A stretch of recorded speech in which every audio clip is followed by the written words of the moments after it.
քաղաքացիները, այդ թվում օտար երկրյան ներդրողները կկարողանան անշարժ գույք ձեռք բերել Հայաստանում օգտագործելով հիփոթեքային վարկ առանց նոտարական վավերացման կամ պարտադիր անձնական ներկայության։ Այս մասին հոկտեմբերի 15-ին հայտարարել է Հանրապետության կադաստրի կոմիտեի ղեկավար Սուրեն Թովմասյանը խորհրդարանական տնտեսական հարցերի մշտական հանձնաժողովի նիստում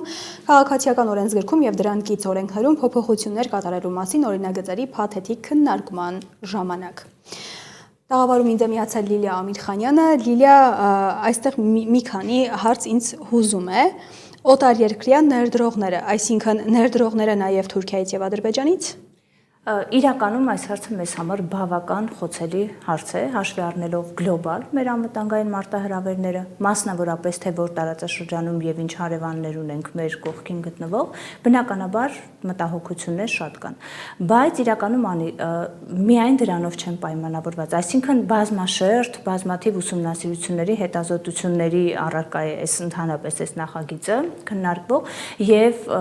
ես կարծում եմ, նաեւ առաջարկում եմ, որ դրան առանձին անդրադարձ մենք կունենանք անշուշտ, կունենանք նաև միջազգային պրակտիկայով ուսումնասիրելով առհասարակ աշխարհում նման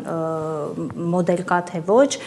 ինչն է փոխվում մեզ համար, մեզ մոտ, եւ դրանից հետո նոր կարելի է ամբողջական եւ համապարփակ գնահատականը տալ վերոնշյալ հնարավոր փոփոխությանը։